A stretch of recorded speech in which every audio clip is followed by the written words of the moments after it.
Hello everyone, this is Priyanka, welcome back to pre explore. So आज से class 7th की geography हम शुरू कर रहे हैं और जैसे ही ये कंप्लीट होगी, हमारा जो टारगेट था 6th to 10th ज्योग्राफी पहले कंप्लीट करने का सीटेट के लिए, तो वो टारगेट यहाँ पे कंप्लीट हो जाएगा ना। और इसके बाद हम हिस्ट्री की बुक्स शुरू करेंगे और यानी कि एनसीईआरटी जो है आपकी वो कंप्लीट करने वाले हैं इसके बाद। सो ऐसे कैंडिडेट जो भी फर्स्ट टाइम क्लास में हैं, चैनल को सब्सक्राइब जरूर कर लीजिएगा, बिकॉज यहाँ पे सीटेट की कंप्लीट प्रिपरेशन आपको कराई जाएगी ना। सो आते हैं, देखेंगे, आगे बढ़ेंगे। चैप्टर जैसे कि पहला आपका पर्यावरण है, और मैं आपको ये भी बता दूं कि अगर आप तैयारी कर रहे हैं तो सबसे पहला काम, आपके पास सिलेबस आपके पास परफेक्टली होना चाहिए ना, हर एक चीज़ का। बिना सिलेबस के आप कहीं भी कुछ भी नहीं पढ़ेंगे। सो पर्यावरण की बात करते हैं, लाइक चैप्टर 4 जो कि पर्यावरण से संबंधित है। तो पर्यावरण के घटक कौन कौन से हो जाते हैं? प्राकृतिक, मानव निर्मित और मानव, ये 3 घटक हैं।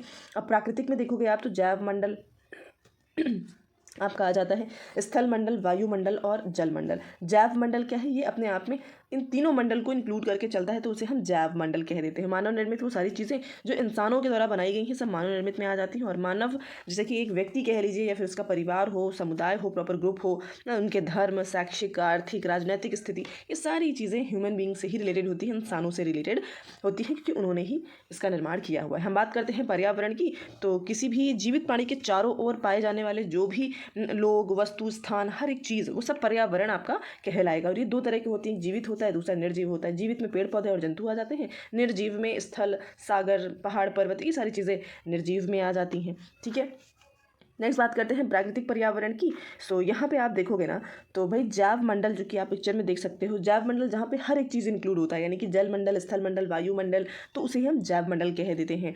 अब बात करते हैं जैव मंडल की, उसमें एक एक चीज़ें, जैसे स्थल मंडल, स्थल मंडल को क्या कहा जाता है? तो भाई पृथ्वी की ठोस पारपटी या कठोर ऊपरी परत को स्थल मंडल कहा जाता है। यह चट्टानों की खनिजों से बना हुआ होता है, मिट्टी की पतली परत से ढका हुआ होगा, या यहाँ पहाड़, पठार, मैदान, घाटी आदि जैसे विभिन्न स्थलाकृतियों वाला विषम धरातल आपको देखने को मिलता है ना। तो यहीं पे घास फूस हर एक चीज़ पाई जाती है, जिससे जीवों का जीवन चलता रहता है ना। और यहाँ पे फैक्ट आप देख पाओगे, रेड कलर में मैंने इंडिकेट कर रखा है, जिनमें रेड कलर से किया है वो इंपॉर्टेंट फैक्ट हो जाते हैं आपके लिए। जैसे कि एनवायरमेंट शब्द जो है वो फ्रेंच के एनवायरोनेर से बना हुआ है, जिसका अर्थ होता है पड़ोस। ठीक है, जिसका अर्थ क्या हो जाता है? पड़ोस। तो फिलहाल ये चीज़ें आप समझ गए होंगे। जल मंडल की बात करेंगे तो इसमें आपके नदी, झील, समुद्र, महासागर, ये सारी चीज़ें आपके जल मंडल में आ जाती हैं। और वायुमंडल की बात करते हैं, तो पृथ्वी के चारों ओर फैली वायु की पतली परत को हम वायुमंडल कह देंगे। और जो ये एनवायरनमेंट है हमारा, पृथ्वी की गुरुत्वाकर्षण बल के कारण एक तरह से अपने चारों ओर वायुमंडल को ये थाम कर रखता है, और गुरुत्वाकर्षण बल के कारण ही ये रुका हुआ है ना। और जैसे कि मैंने बताया कि जैव मंडल क्या होता है, तो जैव मंडल वो स्थान है जहाँ पे आपके हर एक लाइक स्थल मंडल, वायुमंडल, जल मंडल ना, सब मिलते हैं, तो उसे हम कह देते हैं भाई जैव मंडल। अब बात करेंगे पारितंत्र की, तो पहले यहाँ पे देख लिया जाए पारितंत्र आखिर है क्या। भाई सभी पेड़ पौधे, जंतु एवं मानव अपने आसपास के पर्यावरण पर आश्रित होते हैं। प्रायः वे एक दूसरे पर भी आश्रित होते हैं ना। जीवधारियों का आपसी एवं अपने आसपास के पर्यावरण के बीच में संबंध ही पारितंत्र कहलाता है। और अधिक वर्षा वाले वन हो, घास के स्थल हो, रेगिस्तान हो, पर्वत, झील, नदी, महासागर और छोटा सा तालाब भी अपने आप में एक पारितंत्र का ही काम करता है। ठीक है, तो पारितंत्र क्या है ये आप समझ चुके हैं, और यहाँ पे भी चीज़ें वही चीज़ बताई गई है ना, इस जगह पे वो आप देख सकते हो, सेम चीज़ है। वस्तु विनिमय पद्धति क्या होती है? तो यहाँ पे क्या होता था इस स्थिति में, लोग क्या करते थे, जैसे कि आज के टाइम में क्या होता है, हम रुपए देते हैं तब हमें चीज़ें मिलती है ना। तो यहाँ वस्तु विनिमय का मतलब है वस्तु के बदले में वस्तु देना। लोग चीज़ों की अदला बदली कर लेते थे आपस में, इस तरह उनकी ज़रूरतें भी कंप्लीट हो जाती थी, और जिनके पास जिस चीज़ की अवेलेबिलिटी ज़्यादा होती थी वो उसका इस्तेमाल करके अपनी अदर जो ज़रूरतें थी उनका भी वो भरण पोषण कर लेते थे ना। तो वस्तु विनिमय जो है इस तरह से उपयोगी थी उस टाइम पर, अगर हम देखते हैं तो। तो ये चैप्टर आपका छोटा सा था, कंप्लीट हो गया यहीं पर, है ना। और इसी तरह की भी कंप्लीट करने वाले हैं। सो बात करते हैं पृथ्वी के आंतरिक भाग की। तो पृथ्वी के आंतरिक भाग को आप इस पिक्चर में देख सकते हो, जहाँ पे आपको ओवरऑल यहाँ पे लेयर्स में शो करी गई है ना। सबसे ऊपरी लेयर जो हम देखते हैं, समझते हैं, वो भूपर्पटी होती है, यानी कि पर्पटी कह सकते हैं। यानी कि पृथ्वी की सतह की सबसे ऊपरी परत को पर्पटी कहते हैं। और यह सबसे पतली परत होती है ना, जैसे कि आप यहाँ पिक्चर पे भी देख सकते हो ना, कि पहली होती है पर्पटी, दूसरी मेंटल होती है, और तीसरी क्रोड होती है। अब इन तीनों के कंपैरिजन में आप देखोगे तो सबसे पतली लेयर इसी की है, यानी कि पर्पटी की। उसके बाद बात करते हैं, नेक्स्ट है आपका जैसे कि महाद्वीपीय संहति मुख्य रूप से सिलिका और एल्यूमिना से जैसे खनिजों से बनी हुई होती है, इसलिए इसे सियाल भी शॉर्ट फॉर्म में कह देते हैं, इसका सी, और ये मिल करके बन जाता है सियाल। अगर इन तीनों लेयर को हम इस नाम से जानते हैं लाइक परपटी, मेंटल और क्रोट, तो इसे दूसरा नाम ये भी कहा जाता है। लाइक सबसे ऊपरी वाली को सियाल कहते हैं, सियाल, सिमा और निफे। अब ये नाम इस तरह से रखे गए हैं कि इन तीनों में जो ये आप एलिमेंट देख रहे हो ना, ये कुछ मिनरल्स हैं, उनके बेसिस पे इसका ये नाम बना हुआ है। जैसे कि Si से सिलिका हो जाता है और Al से एल्यूमिनियम हो जाएगा, वैसे ही यहाँ पर भी Ma यानी कि मैग्नीशियम हो जाएगा, इधर Ni तो आयरन हो जाता है, सॉरी Ni से निकल हो जाएगा और Fe से आयरन हो जाता है, फेरस। तो इस तरह से इसका नाम ये भी कहा गया है ना, तो दोनों तरह से आपको चीज़ें पता होनी चाहिए।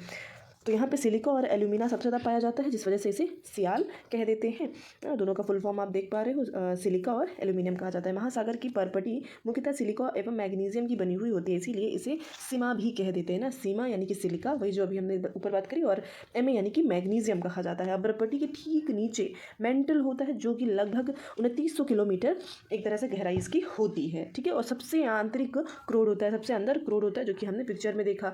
अब जिसकी लगभग जो त्रिज्या है ना, अगर हम रेडियस की बात करते हैं तो लगभग 3500 किलोमीटर आपको देखने को मिल जाएगा। और यह मुख्यतः यहाँ पे कौन कौन से यहाँ पे तत्व देखने को मिलेंगे, तो निफे मैंने कहा था, निफे यानी कि निकल और आयरन यानी कि फेरस। तो निकल और लोहे की मात्रा यहाँ पे पाई जाएगी, इन्हीं से ये निर्मित हुआ है। नेक्स्ट देखते हैं यहाँ पे हम शैल और खनिज आखिर क्या होते हैं। तो शैल यानी कि जो पृथ्वी की प्रॉपर्टी आप ऊपर देखते हो, जो पर्वत पहाड़ चीज़ें नज़र आती हैं, उन्हें ही क्या कह दिया जाता है, जो प्राकृतिक है, नेचुरल है, वो आपके शैल कहलाते हैं। शैल जो है मुख्यतः 3 तरह के होते हैं। पहला होता है आग्नेय, जिसे इग्नियस कहते हैं, अवसादी, और तीसरा होता है कायांतरित यानी कि मेटामॉर्फिक। इग्नियस, सेडिमेंट्री और मेटामॉर्फिक, ये 3 तरह के आपके शैल देखने को मिलते हैं। द्रवित मैग्मा, मैग्मा जैसे कि आपने लावा में देखा ना, जब जिस तरह से ज्वालामुखी निकलता है उसके अंदर वो मैग्मा ही तो निकलता है ना बाहर, तो भाई मैग्मा जो है ठंडा होकर के ठोस हो जाता है। इस प्रकार बने शैल को आग्नेय शैल कहते हैं, यानी कि जो लावा निकल रहा है ज्वालामुखी से, वो बाहर निकल के ठंडा हो जाता है, तो उसे आग्नेय शैल कहते हैं। इन्हें प्राथमिक शैल भी कहते हैं। आग्नेय शैल जो है कुछ 2 तरह की होती हैं, एक अंतर्भेदी शैल होती है, एक बहिर्भेदी। अभी कैसे हम ये 2 तरह की होती है इन्हें भी समझ लेते हैं। और ये तीनों वर्ड का मीनिंग भी आपको बताया गया है कि ये तीनों ही लैटिन वर्ड्स हैं, और इनका क्या मतलब है, ये चीज़ें आप देख पा रहे हो ना। एक ग्रीक भी है आपका, मेटामॉर्फिक। सो जान लेते हैं दोनों को अलग अलग तरीके से। द्रवित मैग्मा कभी कभी भू परपटी के अंदर ही ठंडा हो जाता है, यानी कि बाहर नहीं निकल पाता, अंदर ही ठंडा हो जाता है। तो इस प्रकार से बने ठोस शैलों को अंतर्भेदी आग्नेय शैल कहते हैं, और धीरे धीरे ठंडा होने के कारण ये बड़े दानों के रूप में दिखाई देते हैं। ग्रेनाइट ऐसे ही शैल का एक उदाहरण है, तो इसे अंतर्भेदी कहते हैं। क्यों? क्योंकि वो अंदर ही रह जाता है, बाहर निकल ही नहीं पाता है। और शैल जो होते हैं लुढ़क कर, चटक कर या फिर एक दूसरे से टकरा कर छोटे छोटे टुकड़ों में टूट जाता है। और यहाँ पे दूसरा भी समझ लीजिएगा, एक तो जो बाहर आ जाते हैं वो एक तरह से आपका बहिर्भेदी सेल कहलाएंगे, और जो अंदर ही रह जाते हैं उन्हें अंतर्भेदी सेल कह देते हैं ना। और ऐसे सेल जो टूट करके एक दूसरे से टकरा करके टूट जाते हैं, छोटे छोटे टुकड़ों में बदल जाएंगे ना, इन्हें अवसादी चट्टान कह देते हैं, यानी कि अवसाद के रूप में, क्योंकि वो बदल जाते हैं। उसके बाद जो अवसाद है वो दब कर कठोर होकर के सेल की परत बनाते हैं। इस प्रकार का सेल अवसादी सेल, यानी कि पहले वो अवसाद होता है, फिर वो काफ़ी वक्त तक दबा हुआ रहता है और इस तरह से एक परत बना देते हैं, तो उसे अवसादी चट्टान कह देते हैं। वो एग्जाम्पल जैसे कि बलुआ पत्थर रेत के दानों से बना हुआ होता है। इन सेलों में पौधे, जानवरों एवं अन्य सूक्ष्म जीवाणुओं जो कभी इन सेलों पर रहे हैं कि जीवाश्म भी हो सकते हैं। जीवाश्म यानी कि अभी जीवाश्म होता क्या है ये समझ लीजिए। जो चट्टान होते हैं, चट्टान की परतों में दबे हुए जो बेकार मृत पेड़ पौधे होते हैं, जंतु होते हैं, उनके अवशेष दबे रहते हैं काफ़ी वर्षों तक, तो उसे जीवाश्म कह दिया जाता है। ठीक है, तो ये अगर क्वेश्चन आपका पूछा जाता है इस तरह से कि जीवाश्म किस तरह के सेलों से निर्माण होता है, तो ये अवसादी चट्टानें होती हैं जिनसे जीवाश्म का निर्माण होता है। ये इंपॉर्टेंट क्वेश्चन है और इस तरह से क्वेश्चन आपका बनता भी है। अब आग्नेय सेल और अवसादी सेल जो है उच्च ताप और दाब के कारण कायांतरित सेलों में परिवर्तित हो जाते हैं, यानी कि काफ़ी ज़्यादा उच्च ताप प्रेशर में और टेम्परेचर की वजह से क्या होता है, ये जो दोनों चट्टानें हैं ये परिवर्तित हो जाती हैं कायांतरित में। उदाहरण के लिए जैसे आप देखोगे चिकनी मिट्टी के स्लेट में एवं चूना पत्थर संगमरमर में परिवर्तित हो जाता है। ठीक है, तो इस तरह से चीज़ें होती हैं वक्त के साथ में, जैसे जैसे एटमॉस्फेयर लाइक वक्त होता जाता है, इन चट्टानों को इस तरह से चेंज हो जाते हैं ना। तो ये इंपॉर्टेंट चीज़ें रहीं, जैसे कि आप ये देख पाओगे कई अलग तरह की पत्थर वगैरह होते हैं। जैसे लाल किला जो है वो लाल बलुआ पत्थरों से बना हुआ है, और ताजमहल सफ़ेद संगमरमर के पत्थरों से बना है। सेल चक्र क्या होता है, तो सेल चक्र यहाँ से आप समझ सकते हो, जो मैग्मा निकलता है, ठीक है, मैग्मा जो शुरुआत में एकदम नया नया जो लाइक ज्वालामुखी से निकल करके जम जाता है, तो उसे आग्नेय सेल कहा जाता है। आग्नेय सेल ही छोटे छोटे टुकड़ों में टूट करके अवसादी चट्टानों में बदल जाते हैं। और ये अवसादी चट्टानें क्या होती हैं, यही क्या होती हैं, कायांतरित हो जाती हैं एक वक्त के बाद में, काफ़ी टाइम के बाद प्रेशर और टेम्परेचर के प्रभाव में आकर के ये कायांतरित चट्टानों में बदल जाती हैं और ये वापस से पिघल करके मैग्मा बन जाता है। और ये मैग्मा फिर से, क्योंकि पूरा सर्कल है, जैसे वाटर सर्कल होता है वैसे ही सेल का चक्र होगा, यानी कि चट्टानों का चक्र प्रॉपर इस तरीके से चलता रहता है। तो चलिए समझते हैं कि हमारी जो पृथ्वी है किस तरह से बदलती है, किस तरह से बदलाव उसमें देखने को मिलते हैं ना। देखिए, जब पृथ्वी के आंतरिक भाग में घटित होते हैं, ठीक है, जो बल पृथ्वी के आंतरिक भाग में घटित होते हैं उन्हें अंतर्जनित बल यानी कि एंडोजेनिक फोर्स कहते हैं, यानी कि पृथ्वी के अंदर भीतरी हिस्से में जो होते हैं। और ऐसे बल जो पृथ्वी की सतह पर उत्पन्न होते हैं उन्हें बहिर्जनिक यानी कि एक्सोजेनिक फोर्स कहा जाता है। तो दोनों चीज़ें आप समझ पाए होंगे। अब बात करते हैं भूकंप की और ज्वालामुखी। ये ऐसी आकस्मिक गतियाँ हैं जिन्हें हम अंतर्जनित कह सकते हैं ना। अंतर्जनित बल जो कि आकस्मिक ही होता है, यानी कि अचानक ही उत्पन्न होते हैं, हमें इनका आइडिया नहीं होता है। और यही चीज़ें जो हैं आपको यहाँ पे छोटे से ग्राफ में समझा दी गई है ना, कि पृथ्वी की गतियाँ अगर हम देखते हैं तो एक अंतर्जनित बल होता है, एक बहिर्जनित होता है। अंतर्जनित में आकस्मिक चीज़ें होती हैं, जैसे कि भूकंप, ज्वालामुखी, भूस्खलन, इस तरह की चीज़ें। और बहिर्जनित में मतलब बाहरी रूप से किस तरह से कौन सी चीज़ें होती हैं, जैसे अपर्दन आपने देखा होगा, निक्षेपण देखा होगा। अपर्दन जहाँ पे ऊपरी लेयर का हट जाना होता है, और निक्षेपण यानी कि कोई दूसरी लेयर या चीज़ें आ करके एक पहाड़ का निर्माण हो जाना, पर्वत का निर्माण हो जाना ना, जैसे कि नदी, बहता जल, पवन, समुद्री तरंग, इन सभी से हिमनद जो चीज़ें घटित होती हैं उसे हम बहिर्जनित बल बोल देते हैं। तो चलिए इन्हीं समझते हैं, डिटेल में जानेंगे चीज़ों को। अब ज्वालामुखी क्या है, तो भाई ज्वालामुखी सिंपली भूपर्पटी पर खुला एक ऐसा छिद्र होता है। अब ये भूपर्पटी क्या है, ये हमने इसके जस्ट पहले वाले चैप्टर में समझा हुआ है ना। तो भूपर्पटी पर खुला एक ऐसा छिद्र होता है जिसे पिघलते हुए पदार्थ अचानक से बाहर निकलने लग जाते हैं ना, जैसे कि ये देख रहे हो आप, ये अंदर चीज़ें पिघली हुई होती हैं जिसे मैग्मा कहते हैं। और ये मैग्मा, ये जो पर्पटी है, भूपर्पटी है, इससे ऊपर निकलने लग जाता है, जिसे क्रेटर कहते हैं, क्रेटर से। तो बस इसे ही एक तरह से ज्वालामुखी हम सिंपली लैंग्वेज में कह देते हैं।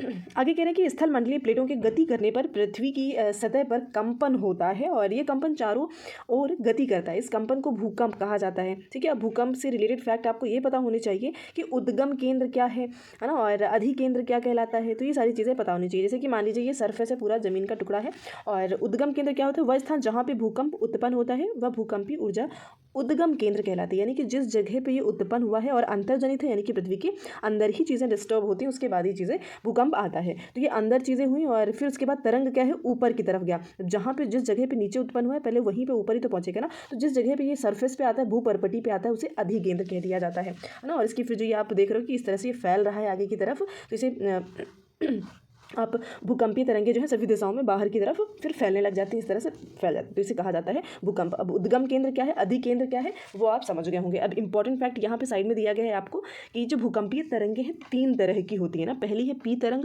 जिसे अनुदैर्ध्य तरंग कहते हैं, एस तरंग जिसे अनुप्रस्थ कहेंगे, और एल तरंगे जो होती हैं इन्हें पृष्ठीय तरंग कहा जाता है। ठीक है, ये तीनों ही आपको नाम पता होने चाहिए, पी, एस और एल। ठीक है, कौन कौन से होते हैं, पी, एस और ये एल तीनों। आगे अब भूकंप का नज़रिया आप देख पा रहे हो किस तरह से चीज़ें होती है। देखिए, भूकंप एक ऐसी सिचुएशन है जहाँ पे हमें तुरंत तो नहीं पता होता, जब हम इसको देखते हैं, लेकिन जब भूकंप आ जाता है, प्रॉपर चीज़ें हिलने लगती है, उसका इफेक्ट दिख जाता है, तभी हम समझ पाते हैं कि भैया भूकंप आ चुका है ना। लेकिन इससे पहले भूकंप नहीं आया होता, या फिर आने से पहले कुछ ऐसे एनिमल्स हैं जो उस अनहोनी को पहले ही भांप लेते हैं ना। जैसे कि कुत्ते को देखा होगा, अजीब सी हरकतें करना शुरू कर देंगे। तालाब है तो तालाब में अगर कुछ होने वाला है ना, आपने देखा होगा अभी रिसेंट में कई सारी ऐसी दुर्घटनाएं दिखाई जाती हैं जहाँ पे तालाब में अगर कुछ हो रहा है, कोई समुद्र कह लीजिए, है ना, तो जो मछलियाँ हैं और जो भी जीव जंतु वहाँ पे रह रहे होते हैं ना, वो अजीब सा बिहेव करेंगे, या फिर एक तरह से वो बाहर की तरफ भी निकलने लग जाते हैं ना। तो ये सब इनके बिहेवियर से भी अंदाज़ा लगाया जा सकता है ना कि कुछ इस तरह की दुर्घटना होने वाली है। और ये भुज के भूकंप के में झटके कुछ महसूस किए गए थे एक वक्त पहले, उसकी छोटी सी कहानी दी गई है, आप चाहें तो देख सकते हैं। इंपॉर्टेंट फैक्ट सिर्फ और सिर्फ इतना हो सकता है आपके लिए, डेट। ठीक है, कि 26 जनवरी 2001 को भुज शहर में रिक्टर स्केल पर 6.9 की तीव्रता वाला भीषण भूकंप मापा गया था। अब इंपॉर्टेंट यहाँ पे ये हो जाता है जो इन्होंने तीव्रता दे दी ना। अब ये दूसरी चीज़ ये कि जो इसकी फ्रिक्वेंसी है वो कैसे आप माप सकते हो भूकंप की, तो ये रिक्टर स्केल है जिसकी हेल्प से हम मापते हैं ना। आप किस तीव्रता के भूकंप को आप बहुत खतरनाक कहोगे, या फिर जीरो इफेक्ट पड़ेगा उससे, या फिर किस तरह से हम डिसाइड करेंगे, ये चीज़ें आपको यहाँ पे जानने को मिलने वाली है ना। भाई, भूकंप का मापन एक यंत्र से किया जाता है जिसे भूकंप लेखी कहा जाता है। अब इंपॉर्टेंट यहाँ से शुरू हो रहा है कि भूकंप की तीव्रता, ठीक है, रिक्टर स्केल से मापी जाती है ना, कि कितनी तीव्रता से आया है। अगर भूकंप 2.0 तीव्रता का है तो इसे, फिर उससे कम का है तो इसे नन के बराबर आप मान सकते हो, मतलब इससे कोई भी बुरा प्रभाव नहीं होने वाला है। जिस भूकंप की तीव्रता लगभग 5.0 होती है वह वस्तुओं के गिरने से क्षति पहुँचा सकती है, यानी कि जो उसके जो चीज़ें होंगी हो सकता है कि गिर जाए, टूट जाए, है ना। इस तरह से चीज़ें देखने को मिल सकती हैं। जिस भूकंप की तीव्रता 6.0 अथवा उससे अधिक होती है वह बहुत ही शक्तिशाली माना जाएगा, और जिसकी तीव्रता 7 है या फिर इससे भी ज़्यादा है वो सर्वाधिक शक्तिशाली माना जाता है, यानी कि मैक्सिमम 7 तक जाएगा तीव्रता तो वो सबसे ज़्यादा डेंजरस विनाशकारी सिद्ध होगा। लेकिन अगर 2.0 है तो इसका मतलब इससे कुछ खास प्रभाव नहीं पड़ने वाला है भूकंप का। ठीक है, तो ये चीज़ें हो गई फिलहाल, है ना। इंपॉर्टेंट टर्म आपके लिए यही था कि एक तो तीव्रता रिक्टर स्केल से मापा जाता है, और सिंपली भूकंप की बात करते हैं तो भूकंप लेखी कह सकते हो आप उसको, है ना। और किस तीव्रता पे किस तरह की चीज़ें हमें देखने को मिलेंगी ये आप समझ गए होंगे। अब मुख्य स्थलाकृतियों की बात करते हैं ना, तो जो स्थलाकृतियाँ हैं वो किस तरह से हमें देखने को मिलती हैं ना, जैसे कहीं पे पहाड़ है, कहीं पे पर्वत है, कहीं पे झरने नज़र आ रहे हैं। तो चलिए समझते हैं इनको हम। जैसे पृथ्वी की सतह पर सेलों के टूटने से अपक्षय की क्रिया होती है। भूदृश्य पर जल, पवन, हिम जैसे विभिन्न घटकों के द्वारा होने वाले क्षय को अपर्दन कहा जाता है। ठीक है, अपर्दन कहते हैं कि फैक्ट यहाँ पे दिया गया है कि विश्व में जैसे कि बहुत से जलप्रपात हमें देखने को मिले। सबसे ऊंचा जो जलप्रपात है ना वो दक्षिण अमेरिका के वेनेजुएला का एंजल जलप्रपात है। कौन सा? वेनेजुएला में स्थित है एंजल जलप्रपात, और ये दक्षिण अमेरिका में है, ये आपको पता होगा। अन्य जलप्रपात आप देखोगे तो उत्तरी अमेरिका में कनाडा तथा संयुक्त राज्य अमेरिका की सीमा पर स्थित नियाग्रा है। ठीक है, कनाडा और अमेरिका की सीमा पर स्थित है नियाग्रा जलप्रपात। अफ्रीका में जाम्बिया और जिम्बाब्वे की सीमा पर स्थित है विक्टोरिया। ठीक है, अफ्रीका कॉन्टिनेंट में आप जाओगे तो जाम्बिया जिम्बाब्वे के जो बॉर्डर है वहाँ पर विक्टोरिया है। अब नदी की बात करते हैं तो नदी में जलप्रपात क्या होता है, तो जैसे ये ऊंचाई से इस तरह से पानी का नीचे की तरफ गिरना है, इसे हम झरना यानी कि जलप्रपात कह देते हैं। देखिए, नदी के इन्हीं बड़े मोड़ों के विसर्प कहते हैं, यानी कि जैसे कि आप देखोगे ना ये इस तरह की जो नदियाँ आपको मुड़ी हुई नज़र आती हैं इन्हें विसर्प कह दिया जाता है। इसके बाद विसर्पों के किनारों पर लगातार अपर्दन यानी कि मिट्टी का कटाव, और निक्षेपण यानी कि दूसरी नई मिट्टी वहाँ पे ला करके पड़ जाना ना, एक लेयर बनती जाना नई वाली, तो उसे निक्षेपण कह देते हैं। और ऊपरी मृदा का लेयर का हटना उसे अपर्दन कह दिया जाता है ना। निक्षेपण यानी कि आना और अपर्दन यानी कि हटना, इस तरह की प्रक्रियाएँ जो है लगातार चलती रहती हैं। विसर्प लूप के सिरे निकट आते जाते हैं ना, जैसे कि ये आप देख पा रहे हो ना, तो ये कहीं पर काफ़ी दूर है लेकिन कहीं पर चीज़ें काफ़ी पास आती चली जाती हैं। समय के साथ विसर्प लूप नदी से कट जाते हैं ना, जैसे कि ये कट के एक छोटा सा हिस्सा बाहर आ गया और एक अलग झील बना देते हैं जिसे चाप झील कहा जाता है। अभी बीपीएससी में भी क्वेश्चन इससे बना हुआ है, और साथ में आपका जो सीटेट है वहाँ पे भी बनने के चांसेस बहुत ज़्यादा हैं। ठीक है, तो चाप झील क्या है ये आपको पता होना चाहिए। नदी जो है अनेक धाराओं में विभाजित हो जाती है। जब देखा होगा आपने, मान लीजिए कि गंगा नदी है या फिर कोई एक मेन रिवर थी ना, और ये कई सारे वितरणिकाओं में बढ़ जाती है ना, छोटे छोटे उसमें नदियों में बढ़ जाती है तो उसे वितरणिका कह दिया जाता है ना। और आपको पता होना चाहिए कि कोई भी रिवर है तो उसका एक ओरिजिन पॉइंट होता है, यानी कि जहाँ से वो उसका उद्गम स्थल कह सकते हो आप, और एक पॉइंट ऐसा होगा जहाँ पे उसका एंड पॉइंट होगा ना, तो जो एंड पॉइंट होता है उसे मुहाना कहा जाता है। ठीक है, और जहाँ पे मुहाना बनाती है लाइक एंड पॉइंट होगा वहीं पे नदियाँ जो हैं, बहुत सी नदियाँ जो बे ऑफ बंगाल में गिरती है ना, अगर हम इंडिया को एज्यूम करते हैं, ठीक है, कुछ इस तरह से, तो एक तरफ इंडिया में बे ऑफ बंगाल है और दूसरी तरफ अरेबियन सी है। ठीक है, अरब सागर है। तो जो भी नदियाँ आपकी इधर बे ऑफ बंगाल में गिरती हैं, यानी कि जिनका अंत होता है, वो सारी ही डेल्टा का निर्माण करती हैं। ठीक है, और ऐसी नदियाँ जो कि आपका इधर अरेबियन सी में गिर जाती हैं वो एस्चुरी का निर्माण करती हैं, यानी कि सपाट बनाती हैं, सपाट जगह बनाती हैं, उसे एस्चुरी कहते हैं। और इधर जो गिरती हैं उसे वो डेल्टा का निर्माण करते हैं। तो इस तरह से ये चीज़ें हो गई होंगी, आप समझ पाए होंगे इन टर्म्स को। अब देखिए समुद्री तरंग के कार्य। अब समुद्री तरंग से होता क्या है कि समुद्री तरंग के अपर्दन और निक्षेपण, या दोनों शब्द का मतलब आप समझ पा रहे होगे अभी ना, तटीय स्थलाकृतियाँ बनाती हैं। कौन कौन सी? जैसे समुद्री तरंगें जो है लगातार सैलों से टकराती रहती है ना, ये इस तरह से यहाँ पे कंटिन्यूसली टकराती रहती हैं। समय के साथ ये बड़ी और चौड़ी हो जाती हैं और इनको समुद्री गुफा कह दिया जाता है ना। इस तरह से ये इनका आकार जो है टकराती रहेंगी और इस तरह से जब ये बढ़ जाती है तो इन्हें समुद्री गुफा कह दिया जाता है। और इन गुफाओं के बड़े होते जाने पर इनमें केवल छत ही बचती है ना, तो इस जिससे तटीय मेहराब बन जाते हैं, जैसे कि यहाँ पे आप देख पा रहे हो, तटीय मेहराब कह देते हैं। ठीक है, और लगातार अपर्दन छत को भी तोड़ देती है, केवल दीवारें ही बचती है ना। दीवार जैसे इन आकृतियों को स्टैक कहते हैं। ठीक है, जैसे कि ये आप देख पा रहे हो, इन्हें क्या कहते हैं? इसको तोड़ ही देता है, दो पार्ट में यहाँ से अलग कर देगा तो वो छोटा सा हिस्सा बन जाएगा अपना, तो इसे स्टैक कह दिया जाता है। तो समुद्री गुफा, तटीय मेहराब और स्टैक, ये तीनों आप समझ पाए होंगे ना क्या होता है। अब हिमनद की बात करते हैं, तो यानी कि ऐसी नदी जहाँ पे जो कि बर्फ से बनी हुई है, बर्फ से ढकी हुई है ना। हिमनद अथवा हिमानी बर्फ की नदियाँ होती हैं और हिमनद नीचे की कठोर चट्टानों से गोलास्मी मिट्टी और पत्थरों को अपर्दित कर देती है। ठीक है, और गोलास्मी मिट्टी पत्थरों से भू दृश्य का अपर्दन कर देती है। हिमनद जो है गहरे गर्तों का निर्माण भी करते हैं। पर्वतीय क्षेत्र में बर्फ पिघलने से उन गर्तों में जल भर जाता है और वे सुंदर झील बना लेते हैं ना। हिमनद के द्वारा लाए गए पदार्थ छोटे बड़े सैल, रेत एवं तटछट मिट्टी निक्षेपित करते हैं और ये निक्षेप को ही हिमनद हिमोड़ के नाम से जाना जाता है, या फिर उसे इसका निर्माण करते हैं, इस तरह से आप कह सकते हो। अब पवन के कार्य की बात करेंगे तो पवन जिस एरिया में होगा, जिस क्षेत्र में, उसी हिसाब से वो चीज़ें करने वाला है ना। अब जैसे कि यहाँ पे आप देखोगे तो बालू टिब्बे आपको नज़र आ रहे होंगे, लाइक इस तरह से जो ये हिस्सा आप देख पा रहे हो ना, इसे बालू टिब्बे कह दिया जाता है। और ये छोटे से फैक्ट दिए गए हैं, जल्दी जल्दी देख लेते हैं ना। स्पेशली आपको रेगिस्तान के एरिया में ही सारी चीज़ें नजर आएंगी। रेगिस्तान में पवन अपर्दन निक्षेपण का प्रमुख कारक होता है। ठीक है, अपर्दन और निक्षेपण कौन कर रहा होता है? हवाएं कर रही होती है। रेगिस्तान में आप छत्रक के आकार के सेल देख सकते हैं, जिन्हें सामान्य छत्रक सेल कहा जाएगा। पवन जो है सेल के ऊपरी भाग की अपेक्षा निचले भाग को आसानी से काट देती है ना, इसलिए ऐसी सेल के आधार संकीर्ण एवं शीर्ष विस्तृत होते हैं और पवन चलने पर ये जो है अपने साथ रेत को एक स्थान से दूसरे स्थान पर पहुंचाती है। जब पवन का बहाव रुकता है तो यह रेत गिर करके छोटी पहाड़ी बना लेती है। इनको बालू टिब्बा कहा जाता है ना, जैसे कि ये आप यहाँ पे देख सकते हो। ठीक है, और इसके बाद जब ये बालू कण विस्तृत क्षेत्र में निक्षेपित हो जाते हैं तो इसे लोयस कहा जाता है। क्या कहते हैं भाई? लोयस कहते हैं। और चीन में विशाल लोयस के निक्षेप देखने को मिलते हैं। तो इस तरह से ये करेंगे, तो इस तरह से आप हमारे साथ जुड़ सकते हो ना। बात करते हैं जल की, तो भाई जल चक्र क्या होता है? तो सिंपली आप इस पिक्चर में देख सकते हो ना, बेहतर तरीके से समझाया गया है। ये समुद्र आप देख पा रहे हो, और समुद्र से क्या होता है भाई? वाष्पीकरण की प्रक्रिया होती है, एवापोरेशन होता है, पानी एवापोरेट होकर के ऊपर जाएगा और ये बादलों में परिवर्तित हो जाता है। ठीक है, उसके बाद संघनन होगा और संघनन के बाद वापस ये बारिश के थ्रू ये पानी फिर से ज़मीन में आ जाता है ना। तो ये चक्र जो है कंटिन्यूसली चलता रहता है और इसे ही कहा जाता है जल चक्र। ठीक है, अब ये जो पानी है, अब पानी तो हमारे अर्थ पे बहुत ज़्यादा प्रेजेंट है, यानी कि लगभग आप देखते हो ना कि 100% में अगर देखा जाए तो भाई 71% वाटर है और सिर्फ 29% जो है यहाँ पे लैंड है, ज़मीन है। तो ये 71% पानी होते हुए भी हमें पानी की कमी क्यों महसूस होती है ना? बहुत से ऐसी जगह हैं वर्ल्ड में, अगर आप देखते हो, इवन इंडिया में ही देखो तो राजस्थान हो गया ना, बहुत ऐसी जगह हैं जहाँ पे पानी की कमी होती है ना। तो क्यों है आखिर? ये रीज़न क्या है? तो इसका रीज़न सिर्फ और सिर्फ यही है कि जो पानी है वो ज़्यादातर जो लवणीय पानी है, यानी कि जिसमें नमक, जो खारा है। ठीक है, और ये जो खारा पानी है ये स्पेशली आपके समुद्रों में और महासागरों में प्रेजेंट है। सबसे ज़्यादा जो रेशियो है, अगर हम 100% में देखते हैं ना, तो लगभग 97% जो है ये आपके समुद्र और महासागरों में प्रेजेंट है, जो कि खारा पानी है, हमारे यूज़ करने लायक नहीं है। इसमें नमक और सोडियम क्लोराइड मिला हुआ होता है। और जो अलवणीय जल है वो बहुत, यानी कि स्वच्छ जल जिसे कह सकते हैं आप, उसका जो रेशियो है बहुत ही कम है। और ये पानी जो है आपको स्पेशली जो नदी वगैरह होते हैं, ताल हो गया, हिमनद हो गए ना, ग्लेशियर्स जिन्हें कहेंगे, बर्फ़ से ढके हुए जो नदियाँ कह सकते हैं आप। ठीक है, वो उन सभी जगहों पे आपको अलवणीय जल मिलता है। तो चलिए देखते हैं इनका रेशियो आखिर कितना है, और ये पूरे वर्ल्ड में आपको दिख जाएगा कि कहाँ पे समुद्र है, कहाँ पे झीलें हैं, है ना। इस तरह से ये पूरा आपको मैप में शो किया गया है। खैर, क्लास की पीडीएफ्स वगैरह सारी आपको टेलीग्राम पे प्रोवाइड करा दी जाती है, तो वहाँ से आप पीडीएफ से पढ़ सकते हो ना। और इंपॉर्टेंट फैक्ट जो है आपको हाईलाइट करके ही प्रोवाइड कराए जाते हैं। अब जल के वितरण की बात करते हैं, तो जैसे कि मैंने बताया कि 71% जो जल है वो आपका हमारे अर्थ पे प्रेजेंट है ना।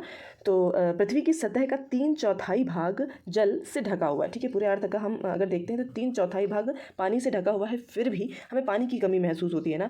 तो देखते हैं कि कितना पानी किस जगह पे मौजूद है। जैसे कि मैंने बताया ही कि महासागरों का जो जल होता है ना, समुद्र हो गए, महासागर हो गए, वो सारे ही खारा होता है ना। तो महासागर का लगभग 97.3% हो गया। बर्फ छत्रक यानी कि वही आपकी हिम नदियाँ अगर हम देखें तो लगभग 2.0% हो गया। भूमिगत अंडरग्राउंड वाटर 0.68% है। झीलों का अलवण जल यानी कि स्वच्छ जल जिसे कह सकते हैं 0.009% है। स्थलीय समुद्र एवं नमकीन झीलें कितनी हैं? तो 0.009%। वायुमंडल में इतना, नदियाँ इतना, ओवरऑल 100% हो जाता है ना। तो सबसे ज़्यादा रेशियो तो महासागर का हो गया 97%।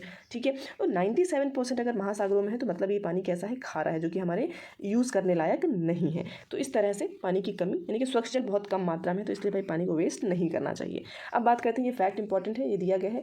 ये इजराइल में मृत सागर है, डेड सी, जो कि इतना ज़्यादा खारा है, इतना नमकीन है कि अगर आप इसके 1 लीटर पानी को उबालते हो तो आपको लगभग 340 ग्राम नमक मिल जाएगा ईजिली। और साथ में जिन्हें तैरना नहीं आता है वो इसमें फ्लोट भी कर सकते हैं, क्योंकि इतना ज़्यादा खारा होता है कि इसमें कोई डूबता ही नहीं है। ठीक है, इसकी जो डेंसिटी है वो इतनी बढ़ चुकी है कि ईजिली उसमें आप डूबना भी चाहोगे तब भी नहीं डूबोगे, चीज़ें फ्लोट करती रहती हैं। ठीक है, और ये कहाँ पर है? मृत सागर है, जो कि इजराइल में प्रेजेंट है। तो ये फैक्ट आपको पता होना चाहिए। और आगे देखते हैं, तो वही नेक्स्ट क्या है कि जो कि महासागर वगैरह होते हैं। अब महासागरीय परिसंचरण क्या है? अभी फैक्ट ये भी देख लीजिएगा, पानी से रिलेटेड चीज़ें हैं। तो भाई विश्व जल दिवस कब मनाया जाता है? तो ये 22 मार्च को मनाया जाता है। ठीक है, कब मनाया जाता है भाई? तो ये 22 मार्च को सेलिब्रेट किया जाता है, ताकि पानी की कमी ना हो और उसकी जो उपयोगिता है उसको लोगों को समझाया जा सके। महासागरीय परिसंचरण यानी कि तरह तरह की गतियाँ भी महासागर में देखने को मिलती हैं। अब वो कौन सी गतियाँ हैं जो महासागर में देखने को मिलती हैं? तो वो तरंगे हो सकती हैं, वेव्स जो उठती हैं, ज्वार भाटा कह लीजिए, और धाराएँ। अब इन तीनों को हम समझ लेते हैं कि आखिर तरंगे क्या होती है ना। देखिए, जो तरंगे होती हैं तरंगे जो है वो समुद्र में उठती हैं और कारण क्या होता है, तो हवा, पवन जो है वो कारण होती है। जितनी तेज पवन होगी, हवा होगी, तरंगे भी, लहरें भी उतनी ही तेज होती हैं, ठीक है। और ये स्पेशली आपने समुद्र में ही देखा होगा ना। और जो ये तरंगे होती हैं, इनकी वजह से ये इस तरह से चीज़ें उठती हैं ना, मतलब जितना स्पीड में हवा चल रहा होगा उतनी ही ऊंची तरंगे उठती हैं। और ये कहीं ना कहीं हेल्पफुल भी चीज़ें होती हैं हमारे लिए, ठीक है। जैसे कि हमारी शिप वगैरह, जहाज़ें हो गई बड़ी बड़ी, इन तरंगों के साथ में फिर वो आगे भी बढ़ती जाती हैं, चीज़ें हो गई हैं ना, कुछ भी कह लीजिए आप। फिर तूफान में तेज वायु चलने पर विशाल तरंगे उत्पन्न होती हैं, बिल्कुल जैसे कि मैंने बताया अभी आपको। इसके कारण अत्यधिक विनाश भी हो सकता है ना, जैसे कि भूकंप हो गया, ज्वालामुखी उद्गार आपको देखने को मिल सकता है। जल के नीचे भूस्खलन के कारण महासागरीय जल अत्यधिक विस्थापित भी हो जाता है और इसके परिणाम स्वरूप 15 मीटर तक की ऊंचाई वाला विशाल ज्वारीय तरंगे उठ सकती हैं, जिसे सुनामी कह देते हैं ना। जब ये जो तरंगे हैं एक लिमिट से ज़्यादा हो जाएंगी, लगभग 15 मीटर की ऊंचाई से ज़्यादा अगर ऊपर जाने लग गई, तो इन्हें सुनामी का नाम दे दिया जाता है। अब तक की अगर हम बात करते हैं, सबसे विशाल सुनामी 150 मीटर मापा गया है। समझ रहे हैं, सिर्फ 15 मीटर से ऊपर अगर ऊंचाई में पानी उठ रहा है तो उसे सुनामी कह दिया जाएगा। अब से ज़्यादा सबसे अभी तक का सबसे जो खतरनाक सुनामी है वो लगभग 150 मीटर मापा गया था और ये तरंग 700 किलोमीटर तक प्रति घंटे से अधिक गति से चल रही थी, जो कि 2004 के सुनामी से भारत के तटीय क्षेत्रों को अत्यधिक विनाश देखने को मिला था, ठीक है। कब? 2004 की बात है ये। और ये स्पेशली जो जितने भी आपके तटीय क्षेत्र होते हैं वहीं पे देखने को मिलता है ना, जैसे कि अंडमान निकोबार हो गया, द्वीप समूह ना, आइलैंड्स हैं और ये चारों तरफ से पानी से घिरा हुआ है, तो यहाँ पे इस तरह की चीज़ें देखने को मिलती है ना। और अंडमान निकोबार में ही सबसे, अगर पूछा जाता है ना कि सबसे दक्षिणतम बिंदु कौन सा है, तो वो इंदिरा पॉइंट है, सबसे दक्षिणतम बिंदु। और ये जो है जब सुनामी आई थी तो ये डूब भी गया था उसमें। अब सुनामी की बात करते हैं तो सुनामी जो है जापानी भाषा का एक शब्द है, ठीक है, जापानी भाषा का एक शब्द है, ये स्पेशली आपसे पूछा जा सकता है।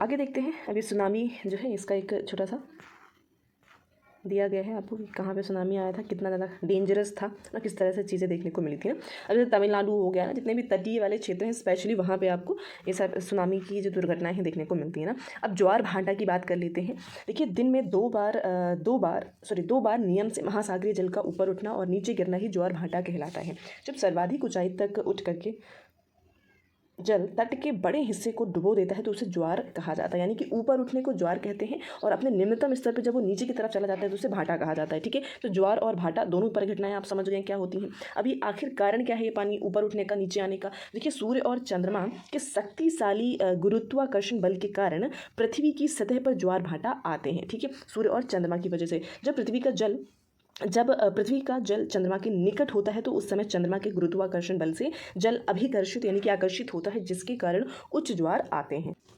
पूर्णिमा एवं अमावस्या के दिनों में सूर्य, चंद्रमा और पृथ्वी तीनों एक ही सीध में होते हैं और इस समय सबसे ऊंचे ज्वार उठते हैं, ठीक है। इस ज्वार को वृहद ज्वार कहा जाता है। लेकिन जब चांद अपने प्रथम और अंतिम चतुर्थांश में होता है तो चांद एवं सूर्य का गुरुत्वाकर्षण बल विपरीत दिशाओं से महासागरीय जल पर पड़ता है, परिणाम स्वरूप निम्न ज्वार भाटा आते हैं। ऐसे ज्वार को लघु ज्वार कहा जाता है, ठीक है। इसे क्या कहते हैं? लघु ज्वार कहते हैं। और जो ये उच्च ज्वार होते हैं ये कहीं ना कहीं हमारे लिए हेल्पफुल भी होते हैं जब एक लिमिट से, मतलब नॉर्मल रहते हैं, तो ना जब लिमिट से ज़्यादा हो जाएंगे तब तो विनाशकारी हो ही जाते हैं। बट हेल्पफुल कैसे होते हैं? तो जो भी जहाज वगैरह है ना उनको बंदरगाह तक पहुंचाने का काम भी ये करते हैं और साथ में जो मछलियां होती हैं, जो मछुआरे मछली पकड़ रहे होते हैं, उनकी भी कहीं ना कहीं ये मदद करते हैं। तो ये आपको दो चीज़ें पता होनी चाहिए, ठीक है। जहाज़ों को बंदरगाह तक पहुंचाना और उच्च ज्वार से की हेल्प से ही मछलियाँ वगैरह जो है पकड़ने में मदद मिलती है, ठीक है। अब महासागरीय धाराओं की बात करते हैं तो महासागरीय धाराएं निश्चित दिशा में महासागरीय सतह पर नियमित रूप से बहने वाली जल की धाराएं होती हैं। महासागरीय धाराएं गर्म और ठंडी हो सकती हैं। सामान्यतः गर्म महासागरीय धाराएं भूमध्य रेखा के निकट उत्पन्न होती हैं एवं ध्रुवों की ओर प्रवाहित होती हैं, जबकि ठंडी धाराएं ध्रुवों के उच्च अक्षांशों से उष्णकटिबंधीय और निम्न अक्षांशों की ओर प्रवाहित होती हैं। फॉर एग्जाम्पल, लैब्राडोर महासागरीय धाराएं जो हैं शीत जल धाराएं कहलाती हैं, जबकि गल्फ स्ट्रीम गर्म जल धाराएं कहलाती हैं। और महासागरीय धाराएं जो है किसी क्षेत्र के तापमान को प्रभावित करती हैं। गर्म धाराओं से स्थलीय सतह का तापमान भी गर्म हो जाता है। जिस स्थान पर गर्म एवं शीत धाराएं मिलती हैं वह स्थान विश्व भर में सर्वोत्तम मत्स्यन क्षेत्र माना जाता है, ठीक है। फॉर एग्जाम्पल, जैसे कि जापान के आसपास एवं उत्तर अमेरिका के पूर्वी तट इसके अच्छे एग्जाम्पल माने जा सकते हैं। अब यहाँ पे आप गर्म धाराएं और ठंडी जल धाराएं आप देख सकते हो, ठीक है, महासागर में ही उठती हैं, तो वही वो पूरा आपको यहाँ पे दिखाया गया है। देखिए, जहाँ गर्म एवं ठंडी जल धाराएं मिलती हैं वहाँ कोहरे वाला मौसम आपको देखने को मिल सकता है। इसके फलस्वरूप नाव संचालन में बाधा भी उत्पन्न होती है, ठीक है। जो नाव वगैरह होती है उनको चलाने में दिक्कतें भी महसूस होती है क्योंकि कोहरा होता है।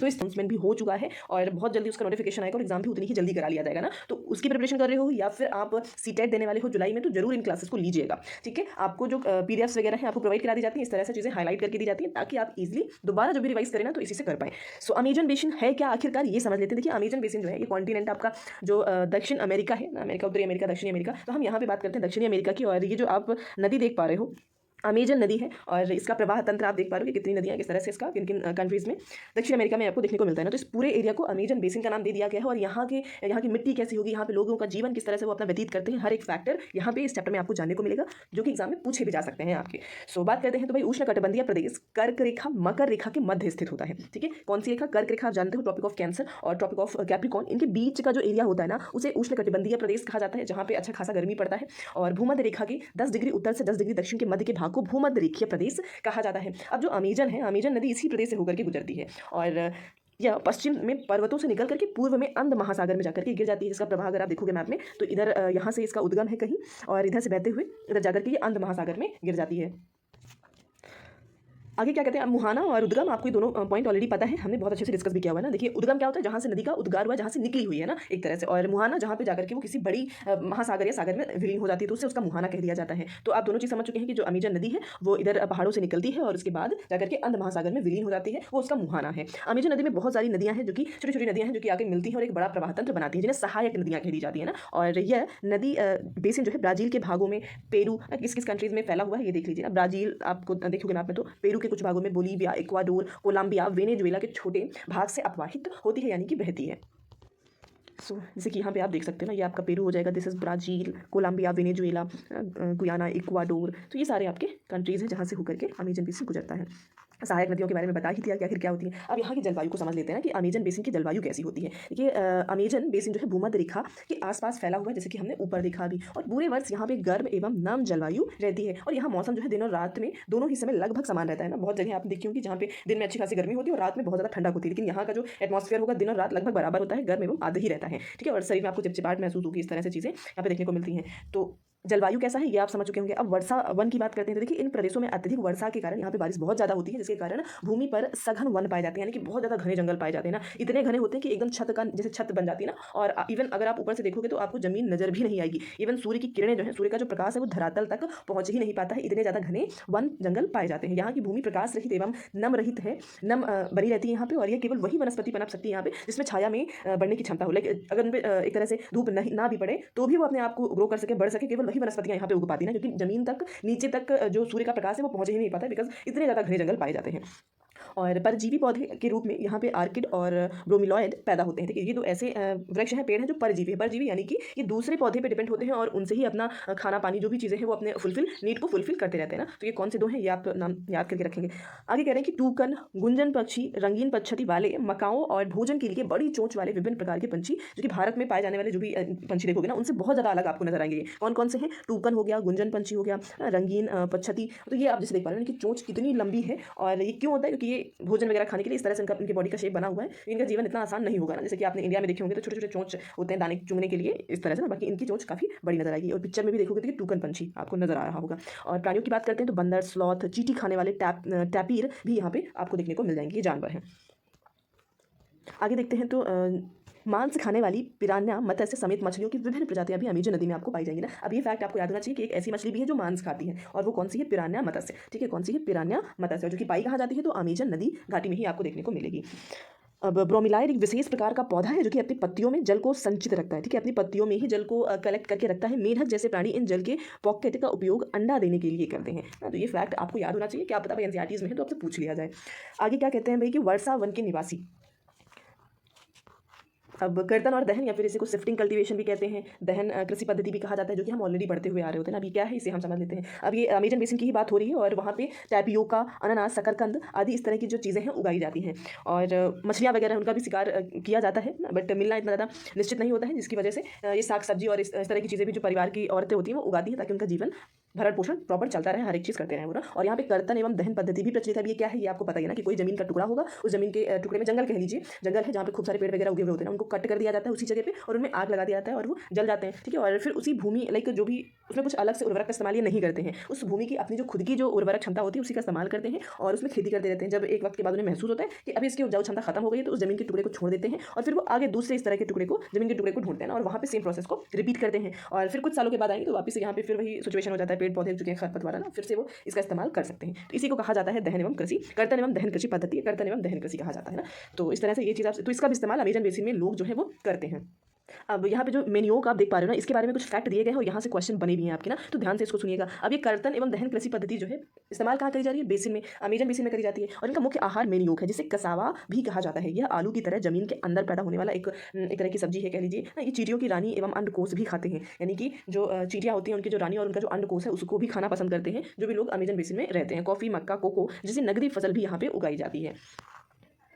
और कुछ परिवार मधुमक्खियों के छत्ते के आकार वाले छप्पर के घरों में रहते हैं। जैसे मधुमक्खी का छत्ता होता है, कुछ उस तरह के इनके घर बने हुए होते हैं जिसके अंदर ये लोग निवास करते हैं। जबकि कुछ लोग मलोका कहे जाने वाले अपार्टमेंट्स जैसे घरों में भी रहते हैं, जिनकी छत तीव्र ढलान वाली होती है। अब अमेजन बेसिन के लोगों का जीवन धीरे धीरे चेंज हो रहा है। रीजन क्या है? तो भाई पुराने समय में वन के अंदर पहुंचने के लिए नदी मार्ग एकमात्र उपाय होता था, यानी कि सिर्फ नदियों के माध्यम से ही वो उसके अंदर प्रवेश कर पाते थे। लेकिन धीरे धीरे चीज़ें बदलती गई और पहुंचने के रास्ते बहुत सारे हो गए, जैसे हेलीकॉप्टर हो गया और इस तरह से चीज़ें वो करने लग गए ना, तो चीज़ें धीरे धीरे आसान होती गई उनके लिए। तो खैर देखते हैं। तो ये जो हमने सारी चीज़ें देखी ये अमेजन बेसिन से रिलेटेड थी। अभी हमें जानना है गंगा ब्रह्मपुत्र बेसिन में किस तरह से जीवन लोगों का होता है। देखिए, गंगा एवं ब्रह्मपुत्र की सहायक नदियां मिलकर के भारतीय उपमहाद्वीप में गंगा ब्रह्मपुत्र बेसिन का निर्माण करती हैं। यानी कि गंगा ब्रह्मपुत्र तो है ही और इनकी जितनी भी सहायक नदियां हैं ना, वो सभी मिलकर के गंगा और ब्रह्मपुत्र बेसिन का निर्माण करती हैं। अब कौन कौन सी सहायक नदियां हैं? जैसे कि घाघरा, सोन, चंबल, गंडक, कोसी जैसी गंगा की सहायक नदियां मानी जाती हैं और ये सब मिलकर के गंगा बेसिन का निर्माण करेंगे। जैसे कि ये आप मैप में भी देख सकते हो ना। इसका उद्गम कहाँ से है? तो उत्तराखंड से उद्गम होता है गंगा नदी का ना। इस तरह से प्रवाहित होते हुए इधर से कई सारी नदियां आती हैं, जिसमें सबसे बड़ी सहायक नदी यमुना को माना जाएगा ना। यमुना, गंडक, कोसी आती है। इधर से ब्रह्मपुत्र नदी आएगी और यहाँ पे मिलकर के मेघना का निर्माण करते हैं और फिर ये बे ऑफ बंगाल में, बंगाल की खाड़ी में जाकर के समाहित हो जाता है। अब मैदानी क्षेत्र जो है, जैसे कि गंगा और ब्रह्मपुत्र के बेसिन की बात करते हैं तो ये एक मैदानी क्षेत्र है जो कि काफ़ी ज़्यादा उपजाऊ माना जाएगा, ठीक है। और यहाँ पे कई तरह के फसल और इन हर चीज़ों का उगाया भी जाता है और साथ में यहाँ पे जो रहने वाले लोग हैं, यानी कि घनी बस्ती आपको देखने को मिलेगा। रीज़न क्या है? क्योंकि बेसिन का एरिया है तो यहाँ पे जो लोग हैं वो ज़्यादा निवास करेंगे, क्योंकि मिट्टी उपजाऊ होती है और वो जो चाहे वो इस तरह से चीज़ें ग्रो कर सकते हैं वहाँ पे ईजिली, आसानी से, अगर पर्वतीय क्षेत्रों के कंपेरिजन में देखा जाता है तो इसके आसपास लोग ज़्यादा निवास करना पसंद करेंगे। आगे कुछ फैक्ट दिए गए जैसे कि पश्चिम बंगाल एवं असम में चाय के बागान देखने को मिलते हैं। बिहार और असम के कुछ लोग सिल्क के कीड़ों का भी संवर्धन करते हैं और उससे सिल्क का उत्पादन करते हैं। गंगा ब्रह्मपुत्र के मैदान में सागवान, साखू और पीपल के साथ उष्णकटिबंधीय पर्णपाती पेड़ भी पाए जाते हैं। कौन कौन से? सागवान, साखू और पीपल, ये सारी चीज़ें आपको यहाँ पे देखने को मिलेंगी। डेल्टा क्षेत्र मैग्रोव वन से घिरा हुआ है। डेल्टा क्षेत्र यानी कि जहाँ पे इन दोनों रिवर्स का एंड पॉइंट होता है और ये जाकर के बे ऑफ बंगाल में मिल जाते हैं, उस एरिया को डेल्टा कहा जाता है। और वहाँ पे उस डेल्टाई एरियाज में किस तरह के पौधे पाए जाते हैं? तो मैग्रोव वन पाए जाते हैं। उत्तराखंड, सिक्किम एवं अरुणाचल प्रदेश जो कि ठंडे प्रदेश हैं काफ़ी ज़्यादा और तीव्र ढलान वाले यहाँ पे भागों में, जहाँ पे काफ़ी ज़्यादा ढलान देखने को मिलता है, यहाँ पे चीड़, देवदार एवं फर जैसे शंकुधारी पेड़ पाए जाते हैं। आगे क्या है कि भाई बेसिन जो है इसमें विभिन्न प्रकार के जीव जंतु भी पाए जाते हैं। अब स्पेशली आपको ये याद रखना है कि एक सींग वाला गेंडा जो है ये कहाँ पे पाया जाएगा? तो एक सींग वाला गेंडा ब्रह्मपुत्र के मैदानों में ही पाया जाता है। जैसे कि आसाम में यहाँ पे आपको एक सींग वाली गेंडा देखने को मिलता है। डेल्टा क्षेत्र जो कि डेल्टाई क्षेत्र जहाँ पे गंगा और ब्रह्मपुत्र मिल जाते हैं, उस एरिया में बंगाल टाइगर जो है ये स्पेशली आपको वहाँ पे देखने को मिलेंगे, जो कि बंगाल का ही एरिया है, वहीं पर डेल्टा का निर्माण हो रहा है। मछली एवं चावल स्पेशली इन जगहों पे फेमस है। जैसे बंगाल में जाओगे आप तो स्पेशली वहाँ पे मछली और चावल खाने वाले आपको लोग बहुत ज़्यादा, क्योंकि यहाँ पे जो चावल वगैरह इसका मतलब उपज भी काफ़ी अच्छी खासी होती है ना। और ये वेदिकाएं आप देख पा रहे हो। वेदिकाएं मतलब जो ये ढलान वाली भूमि होती है तो इस पर पानी का बहाव एकदम से ना हो, मिट्टी कटे ना, इस वजह से जीने बना दिए जाते हैं ताकि जो वेदिकाओं का निर्माण कर दिया जाता है, क्योंकि खड़ी ढलानों पर समतल सतह पर कृषि करने के लिए एक तरह से सरलता से ईजिली कर सकें और कटाव ज़्यादा ना हो ना, मिट्टी का अगर पानी बह रहा है तो मिट्टी ना कटे, इस वजह से इस तरह से बना दिया जाता है ना। तो ये आप समझ पाए होंगे कि वेदिका कृषि क्या है, तो इस चीज़ को दिमाग में आपको रखना है। अब यहाँ पे छोटी सी स्टोरी दी गई है, कुछ इंपॉर्टेंट फैक्ट था बिहार के बारे में बताया गया है। अब जो मछलियाँ होती हैं ना, इनका भोजन जैसे कि वेलिनेरिया और हाइड्रिला, ये मछलियों के भोजन है, ठीक, खरपतवार है जिनको खा करके मछलियाँ अपना पेट भरती हैं। तो ये दो नाम आपको याद रखने हैं स्पेशली। और गंगा और ब्रह्मपुत्र नदी का जो पानी होता है ना, एक तरह से इन्हें स्वच्छ जल माना जाता है, अम्लीय जल माना जाएगा। और इसमें इसी अम्लीय जल में ही डॉल्फिन मछली पाई जाती है। इसी के आधार पर ये अंदाजा लगाया जाता है कि ये कैसे हैं, स्वच्छ जल के स्रोत है, जिसे स्थानीय भाषा में सुसु अथवा अंधी डॉल्फिन भी कहा जाता है। किसे? डॉल्फिन मछली को। और सुसु की उपस्थिति से जल की शुद्धता का पता चलता है। रसायन की अत्यधिक मात्रा वाले और गैर उपचारित औद्योगिक एवं शहरी गंदगी इन प्रजातियों को नष्ट कर देती है। अगर ये मतलब प्रदूषित होता या फिर लवणीय जल इसमें पाया जाता ना, तो ये जो मछली है डॉल्फिन है, ये इसमें नहीं पाई जाती, ये इसमें नहीं रह सकते थे। अगर ये हैं, निवास करते हैं, तो इसका मतलब कहीं ना कहीं ये पानी स्वच्छ है और शुद्ध कह सकते हैं ना। अंधी डॉल्फिन पिक्चर भी आप देख सकते हो इसका। तो इस तरह से ये हो गया। आगे क्या कहते हैं भाई, गंगा ब्रह्मपुत्र की बात करेंगे तो 2 अक्टूबर 2014 को प्रधानमंत्री के द्वारा स्वच्छ भारत मिशन की शुरुआत करी गई थी। क्यों करी गई थी? तो भाई जो स्वच्छता है उसको बढ़ाने के लिए, साफ सफाई और इन सब चीज़ों को लेकर के 2 अक्टूबर जैसे गांधी जयंती होती है, तो 2014 से इसकी शुरुआत करी गई ना। ये डेट आपको याद होना चाहिए कि स्वच्छ भारत मिशन की शुरुआत कब करी गई थी? 2 अक्टूबर 2014 को करी गई थी। अब बहुत से ऐसे शहर हैं जो कि गंगा और ब्रह्मपुत्र नदी के किनारे बसे हुए हैं। जैसे कि अगर हम गंगा की बात करते हैं तो इलाहाबाद में तो संगम है ना, गंगा यमुना सरस्वती तीनों का मिलन बिंदु। कानपुर, वाराणसी, लखनऊ, पटना, कोलकाता जैसे 10 लाख से अधिक आबादी वाले शहर गंगा नदी के तट पर स्थित हैं। इन शहरों का नाम आपको याद होना चाहिए। और आगे क्या कहते हैं कि नदी के तटीय क्षेत्रों में जलमार्ग यातायात का प्रभावी माध्यम कोलकाता हुगली नदी पर स्थित एक महत्वपूर्ण पत्तन है। ठीक है, हुगली नदी है और उसी पे पत्तन बना हुआ है। और मैदानी क्षेत्र में कई बड़े हवाई पत्तन भी देखने को मिलते हैं। देखिए, पर्यटन इन बेसिन की एक महत्वपूर्ण क्रिया है। आगरा में यमुना के किनारे स्थित ताजमहल, इलाहाबाद गंगा एवं यमुना नदी का संगम, उत्तर प्रदेश एवं बिहार में बौद्ध स्तूप, लखनऊ का इमामबाड़ा, असम का काजीरंगा, मानस वन्य प्राणी अभ्यारण्य एवं तथा अरुणाचल प्रदेश की विशिष्ट जनजातीय संस्कृति जैसे कई दर्शनीय स्थल यहाँ पे आपको देखने को मिलेंगे ना। स्पेशली आपको याद रखना है कि कहाँ पे कौन सी चीज़ें हैं, और बस इससे ज़्यादा कुछ खास यहाँ पे पूछा नहीं जाएगा ना। CDP हो या फिर साइंस की क्लास कह लीजिए, तो ये सारी क्लासेस आपकी चलिए ना। सो चलिए शुरू करते हैं। ये लास्ट चैप्टर रहेगा। रेगिस्तान से रिलेटेड फैक्ट जो दिए गए हैं, सारा रेगिस्तान हो या फिर अपना लद्दाख की बात करते हैं जो कि ठंडा रेगिस्तान माना जाता है, और यहाँ से किस तरह से क्वेश्चन बन सकते हैं, चलिए हर एक बात को यहाँ पे डिस्कस करेंगे ना। गर्म रेगिस्तान सहारा रेगिस्तान कहाँ पर है? तो ये अफ्रीका महाद्वीप के अंदर आपको देखने को मिल जाएगा। उत्तरी अफ्रीका के बड़े भूभाग पर फैले सहारा रेगिस्तान को आपने देखा ही होगा, नहीं देखा है तो हम दिखा देते हैं भाई मैप में। ठीक है, ये पूरा आपका अफ्रीका कॉन्टिनेंट है, जहाँ पे उत्तर में आप देखोगे ये वाला जो पोर्शन आप देख पा रहे हैं, ये क्या है? ये है आपका सहारा रेगिस्तान, जो कि लगभग 10 देशों में फैला हुआ है अफ्रीका के। सो वो कौन कौन से देश हैं ये भी समझ लेते हैं।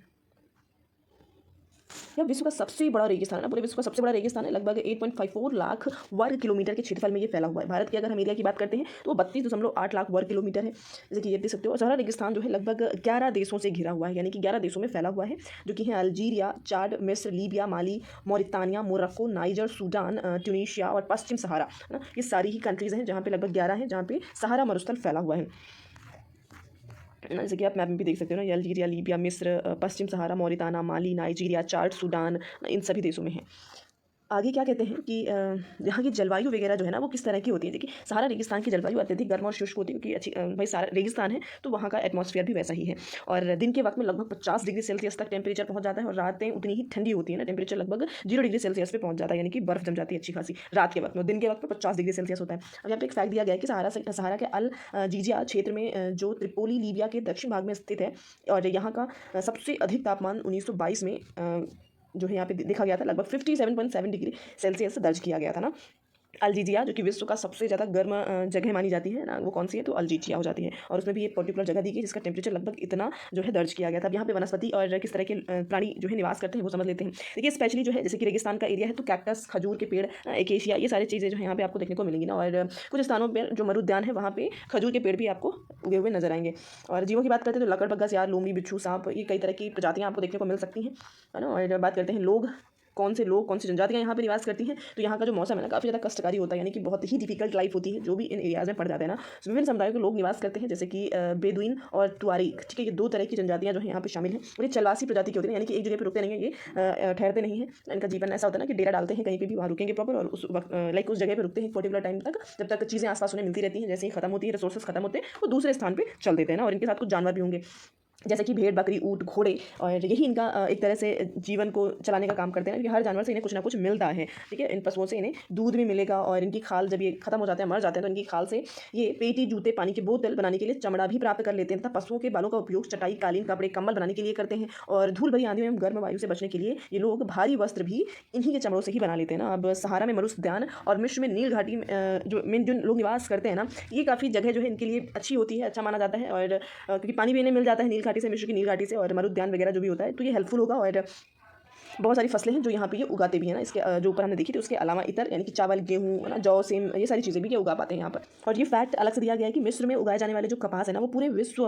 में प्रसिद्ध है। ठीक है, तो ये फैक्ट आपको याद होना चाहिए। अब ये मरुस्थल हमने एक शब्द पढ़ा, अब ये क्या है इसे समझ लीजिए। देखिए, जब रेत को पवन उड़ा ले जाती है ना, तो उस जगह पर गर्त हो जाता है, गड्ढा हो जाता है। गर्त में भूमिगत जल सतह पर आ जाता है, यानी कि इतना गड्ढा हो जाता है, जो अंडरग्राउंड वाटर है वो ऊपर चला आता है ना। इतना गड्ढा होने से क्या होता है, नीचे का पानी ऊपर हमें झलकने लग जाता है, ऊपर उसमें भर जाता है आकर के, और वह मरुद्यान बन जाते हैं। उसे क्या कहा जाता है? मरुद्यान। तो ये इस तरह से आप समझ पाएंगे कि इस जगह जगहों पे ये फसलें क्यों उगाई जाती हैं, क्योंकि पानी वगैरह, भाई रेगिस्तान है तो वहाँ पानी अवेलेबल नहीं होता है हर जगह पे, तो इस वजह से इन जगहों पे फिर फसलें उगाई जाती हैं क्योंकि पानी इस तरह से अवेलेबल हो जाता है। अभी जो मरु उद्यान है ना, कुछ स्थानों पे इतने बड़े हो जाते हैं ना कि वो मतलब अच्छा खासा रूप ले लेते हैं, विशाल बन जाते हैं। जैसे कि आप देख पा रहे हो मोरक्को में टैफिलाटीन मरु उद्यान ऐसा ही एक विशाल मरु उद्यान है जो 13,000 वर्ग किलोमीटर के क्षेत्र में फैला हुआ है। ये आपको याद होना चाहिए। आगे देख लेते हैं कि ठंडा रेगिस्तान कौन सा है, तो आपका सिंपल आंसर होना चाहिए वो है लद्दाख। लद्दाख दो शब्दों से मिलकर के बना है, ला जिसका अर्थ होता है पर्वतीय दर्रा और दाख यानी कि देश, तो यानी कि पर्वतीय दर्रों का एक देश है जिसे लद्दाख नाम दे दिया गया ना। यहाँ पे बहुत से दर्रे आपको देखने को मिलेंगे। अब बात करते हैं जम्मू कश्मीर के पूर्व में वृहत हिमालय में स्थित लद्दाख ठंडा रेगिस्तान कहलाता है। इसके उत्तर में, अगर हम लद्दाख के उत्तर में देखते हैं तो कराकोरम पर्वत श्रेणी है और दक्षिण की तरफ जास्कर पर्वत श्रेणी फैली हुई है। लद्दाख से होकर के अनेक नदियां बहती हुई आपको नजर आएंगी, जिनमें से सिंधु नदी जो है ना वो सबसे फेमस है, सबसे बड़ी नदी हो जाती है ना। बाकी जो है आप देखोगे और भी कई नदियां हैं जो कि इसकी सहायक नदियां कहलाती हैं।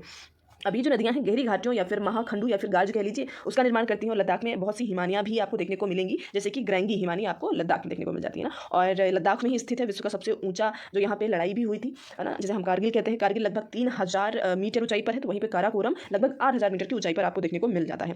अब यहाँ पे होता क्या ना कि शीत यानी कि ग्रीष्म ऋतु की अगर हम बात करते हैं, गर्मियों में तापमान जो है दिन का जो तापमान होता है 0 डिग्री सेल्सियस से कुछ अधिक होता है, यानी कि 0 से हल्का पॉजिटिव की तरफ आगे आपको नजर आएगा। लेकिन रात में जो टेम्परेचर हो जाता है ना 0 से -30 डिग्री सेल्सियस पहुंच जाता है। और शीत ऋतु में तो एकदम बर्फीला होता है, बर्फ से ढका हुआ होता है, तापमान लगभग -40 डिग्री सेल्सियस की तरफ चला जाता है ना। मतलब काफ़ी ज़्यादा यहाँ पे बर्फीली आंधियाँ चलेंगी और बर्फ से ही पूरा आपको ढका हुआ नजर आता है ना। और हिमालय की एक तरह से छत्र छाया में, हिमालय की छत्र छाया में लद्दाख होता है, जिस वजह से यहाँ पे वर्षा भी बहुत कम होती है ना, क्योंकि वो हिमालय जो है जो एक तरह से कह सकते हैं जो पवनें उठती हैं जो वर्षा के लिए रिस्पॉन्सिबल होती हैं उनको रोक लेते हैं, उनके लिए ऑब्स्टेकल का काम करते हैं ना, जिसकी वजह से यहाँ पे बारिश कम होती है ना। और ये कहीं ना कहीं सूखे का सामना करना पड़ जाता है, इसी वजह से इसे ठंडा रेगिस्तान भी कहते हैं। यहाँ पे बारिश बहुत ही कम होती है ना। इंडिया के मैप में आपको ये दिखाया गया है, लद्दाख श्रेणी आप देख पाओगे ना, यहाँ पर लद्दाख है, यहाँ पे कारगिल हो गया, तो ये सारी चीज़ें हो जाती हैं। आगे देख लेते हैं, यहाँ पे लगभग 10 सेंटीमीटर से भी कम जो है मुश्किल से 10 सेंटीमीटर बारिश देखने को मिलती है।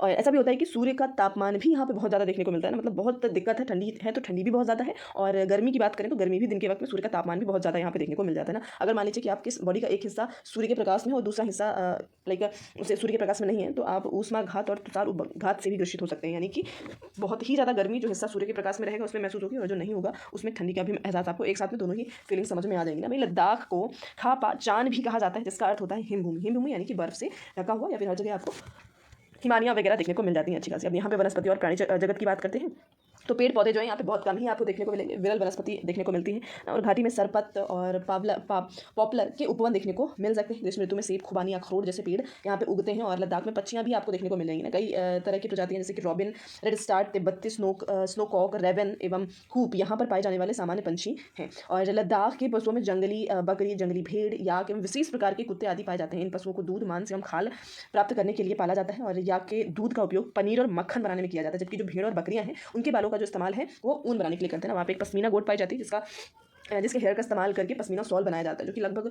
पतला बहुत होता है लेकिन उतना ही ज़्यादा वो गर्म भी होता है। और लोगों की बात करते हैं तो यहाँ स्पेशली आपको मुसलमान और बौद्ध देखने को मिलेंगे। लद्दाख में अनेक बौद्ध मठ भी आपको देखने को मिलेंगे, अपने परंपरागत गोपा के साथ स्थित है ना। कुछ प्रसिद्ध मठ जैसे कि हेमिस, थिक्से से एवं लामा यूरू, ये क्या है प्रसिद्ध मठ हैं यहाँ के। और यहाँ के जो निवासी हैं वो जौ, आलू, मटर, सेम, सलजम की खेती करते हैं। और यहाँ की जो महिलाएं हैं उनका जीवन इतना आसान नहीं होता, घर के साथ साथ वो बाहर के भी काम करते हैं यहाँ पे। और राष्ट्रीय राजमार्ग 1 लेह को जोजिला दर्रा होते हुए कश्मीर घाटी से जोड़ने का काम करता है। और इस तरह से ये सारी चीज़ें हो गई। आई होप आप समझ पाए होंगे। यहाँ पे मनाली लेह राजमार्ग जो है 4 दर्रों से गुजरता है, जैसे रोहतांग ला, बारालाचा ला, लुंगा लाचा ला और टंगलंग ला। ठीक है, तो ये कुछ 4 तरह के दर्रे थे जो कि आपको लद्दाख में देखने को मिल सकते हैं ना। इनके नाम पता होने चाहिए, हो सकता है आपसे नाम देकर के पूछ लिया जाए कि ये कहाँ पर है, तो आप आइडिया लगा सकते हो। तो फिलहाल ये चैप्टर हमारा यहीं पे फिनिश होता है ना। कुछ ऑब्जेक्टिव क्वेश्चंस भी दिए गए हैं, चाहे तो आप देख सकते हैं। अदरवाइज क्लास 7 इवन कह लीजिए कि ज्योग्राफी पूरा हमने कंप्लीट कर लिया है। इसके बाद हम हिस्ट्री की शुरुआत करेंगे। So thank you so much.